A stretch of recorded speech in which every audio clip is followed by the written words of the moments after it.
We're gonna get funky. The Talking Heads. What's up, people? The Discog dude coming back at ya with another steaming pile of content. Today I'm going to be ranking the studio albums of one of the pioneers of the new wave movement and a group of white guys who set out to prove they're one of the funkiest bunch of people out there. After last video, I realized maybe making my first video on an artist with 26 studio albums wasn't the best idea, so we're going to be moving on from David B to David B, the Talking Heads, one of my all-time favorite groups.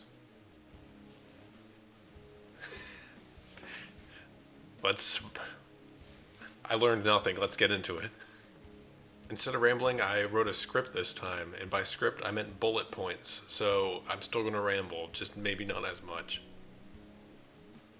Let's go! Almost forgot to mention the reason I decided to do the Talking Heads right now is that David Byrne just released his new album, Who Is This Guy? And I thought it was pretty good. I especially enjoy the singles off of it. I'm going to be seeing his tour later this month, and I was going through old Talking Head stuff to get excited for it.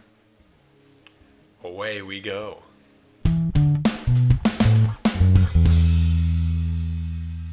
Coming in at number 10, we have the name of this band is the Talking Heads.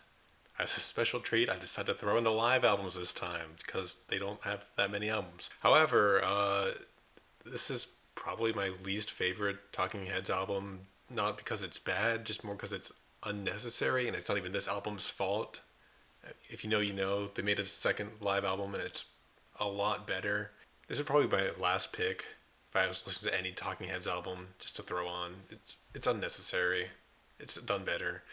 I threw this on while I was like playing Night Rain or something, the long version, the 2.5 hour version on Spotify. It was fine. Some songs stuck out, some didn't. Moving on.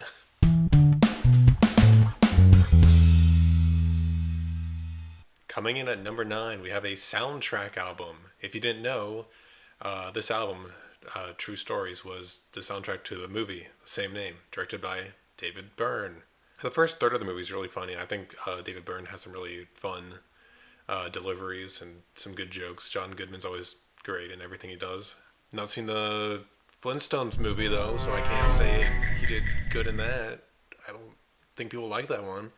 But this isn't a movie review, this is a album review. So this album has the least groove out of any Talking Heads album. They play everything so straight and so drawn out. Everything feels like it's walking through sludge, and it's just so slow. There are some good songs, though.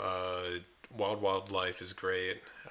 Love for Sale is pretty good, and Radiohead's a fun song. And if you didn't know, that's where the band Radiohead got their name from for some reason. This album blends the twangy sounds that they were experimenting with on Little Creatures with the more rock sound that they had on their album before that, Speaking in Tongues.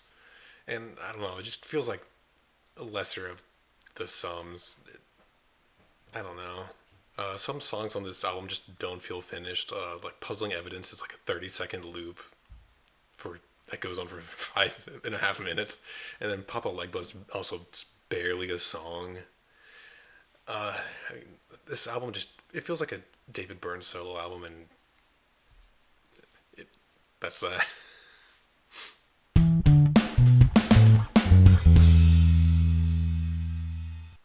This album sure is ugly. Coming in at number 8, we have Naked. I don't feel comfortable looking this album up while I'm working. They brought the groove back a little bit on this album with a little bit of a Latin twist.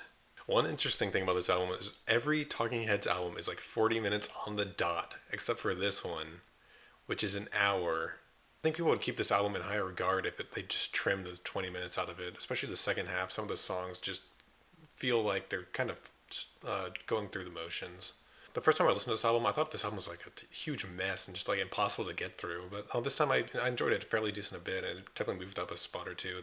I was totally expecting this album to come in last place, but I enjoyed it a fair bit, and I think this album's probably overhated. It's not that bad, and it has some good grooves on it, and some fun songs. It's not something I'll return to often, but decent album.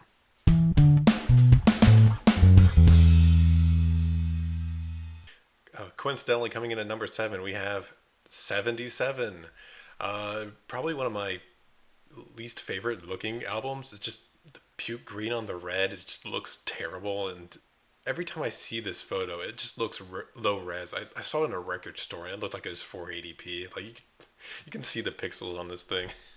I don't know how that's possible.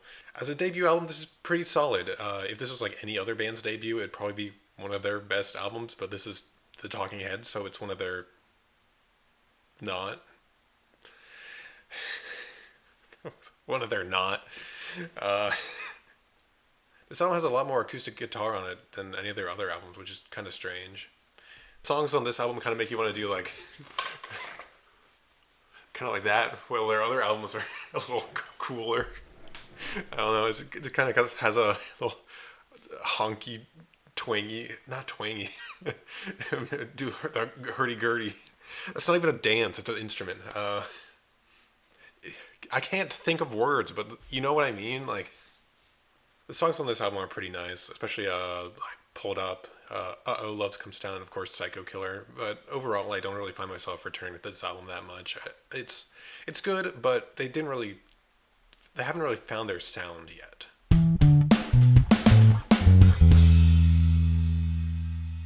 At number 6, we have More Songs About Buildings and Food, which has 0 songs about buildings or food. I think this album is where they really start to find their sound. They bring the like chicka chicka guitars and the tom fills that really are signatures in their sound.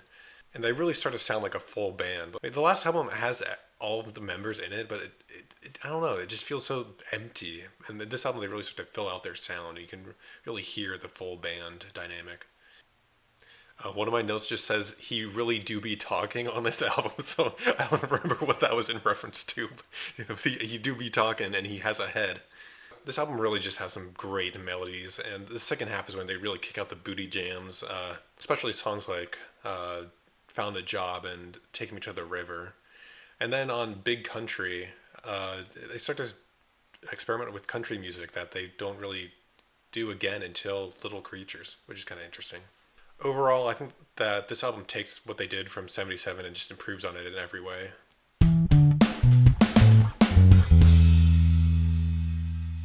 I didn't give a "this is my opinion and I'm an idiot" disclaimer in this video, but this album is probably a lot, or just a little bit higher than where you would put it. Coming in at number 5, we have Little Creatures. I don't think this album gets a lot of love, because it's a little twangy and weird. It's definitely a step down from their previous albums, but I think it does have some good moments on it. There's 2 big problems I have with this album, though. It's one, it sounds too stripped back, too sparse, especially coming off of Speaking in Tongues. And secondly, the sequencing on this album is really bad. It starts off great with And She Was, but then the next 2 songs are just the worst songs. If I made this album, I would probably just cut those 2. Those songs being Creatures of Love and Give Me Back My Name, those songs just being too sparse and too country, and they don't really fit the album that well. Or I guess they fit the album, but like, songs 2 and 3, I feel like if you just skip those songs, the album jumps up a whole letter grade. Once they get to the Lady Don't Mind, that's when they kick back into the funk mode, and they have the high energy choruses and the horns, and everything sounds really great from there on. And I think this album has some of the best choruses on any Talking Heads album. I just think the production's not that great, and it doesn't let them shine in the way that they really should. If this album had the same production as like Speaking in Tongues or Remain in Light, I think this album would be really great, but I think the production really holds it back. Also, Road to Nowhere is an all-time great song. Great closer. Love that song. I think they really make that stripped back Talking Heads sound work in that song.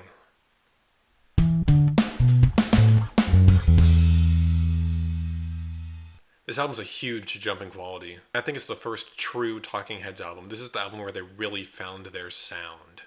And some of the songs on this album just feel so cool and icy.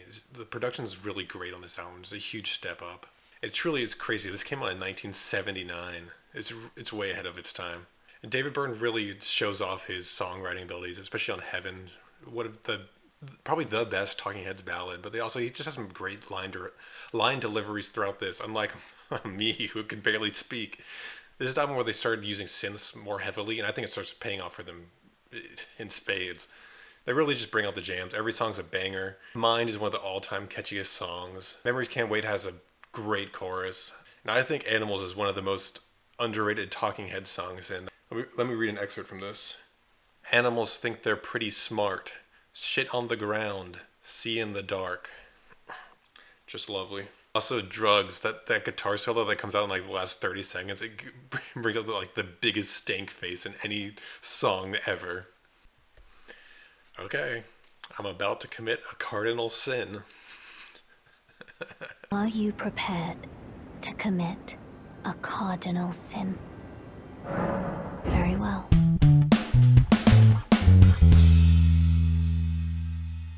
I was going to do that thing like at the beginning of the stop the beginning of Once in a Lifetime, where it goes, he like raises like that and starts breathing. But I couldn't lean back far enough in this chair to. It's looking stupid. Number 3, Remain in Light, the Rate Your Music Darling. It's not my favorite Talking Heads album. It's number 3. But this really is them at their peak form. Even though it's my 3rd favorite. I think this album probably has their single best production. The synth work, the drumming, the guitars, the vocals, everything is basically perfect on this album, especially the first half. Every song just has so much groove. It just makes you want to dance, especially like the "take a look at these hands" part. I love that song. Cross-Eyed and Painless is probably my favorite Talking Heads song. That chorus, it is just so great. It's impossible not to sing along to. I love the chanting and the great curve where they layer all the vocals on top of each other. Once in a Lifetime has one of the best music videos and dances of all time. It's just so iconic. Houses in Motion is one of the funkiest Talking Heads songs. I love the call and response he does in the chorus. But the reason this album is so low is side 2. Those last 3 songs just completely kill the mood. I come to the Talking Heads to have fun, have a good time. The songs are good, but like it brings the mood down. You know, they're not jams. I can't shake my booty to this. They're good songs. Don't get me wrong, they're good songs. Overload's my favorite. I love how like weird and creepy and like spaced out it is. It reminds me a lot of the song Drugs off of Fear of Music. And I don't know, but like you can't dance to that. I'm trying to have fun here. Yeah. And that's mainly why this album's not number 1.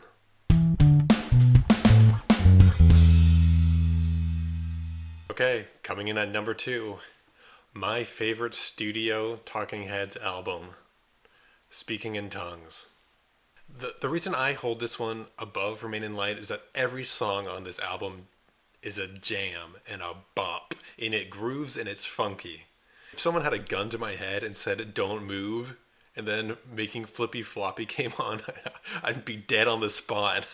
Or at least at the part where he says snap into position. After that, it's over for me. Then Burning Down the House has some of like the best tom fills in any song ever. It's just so iconic.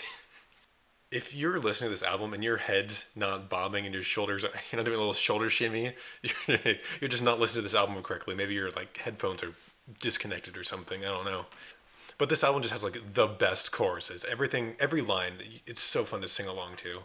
This album also has some really great backing vocals. I know I said this word a lot in the Bowie video, and I said it a lot in this one.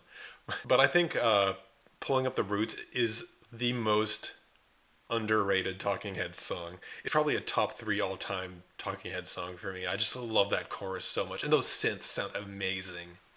Also, This Must Be the Place. It just does so much with so little, and such a nice, sweet song. And I love the vocal melody. It's one of my favorite songs to sing along to, and I love the lyrics so much in that song.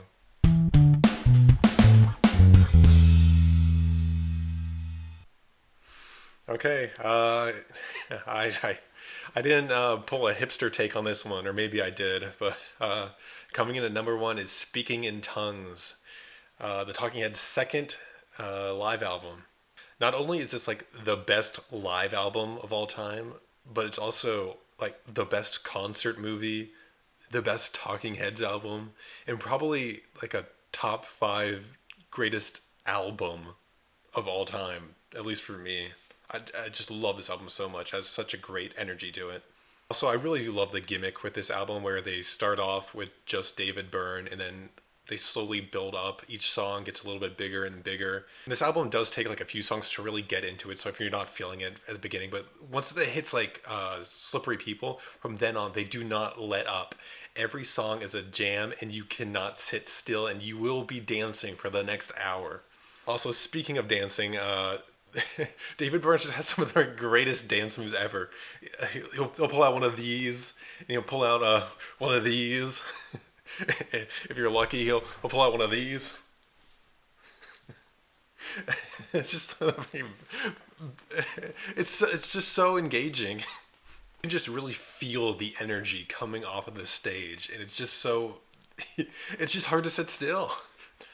But the real star of this album is the backing band, especially the vocalist. The harmonies they do, it's just so great. It elevates every song and it makes some of the studio versions just pale in comparison. Like my favorite song, Cross-Eyed and Painless, after you listen to the live version, the studio version just feels like slow and like it's like unlistenable. If you play those songs back to back, the studio version just doesn't compare. It feels like it's like it feels like you're wearing weights and you're trying to like hold 50 pounds. Also, that song has like one of the best guitar solos. That guitar solo is crazy. They're not even like known as a guitar band. It's just so fun. Also, the synth sound they have in Burning Down the House, it's so crazy. It sounds so dense. Also, at the end of Once in a Lifetime, when they hit those like big chords right at the end when he's doing the leaning back move, I don't know how they get that sound. It sounds phenomenal.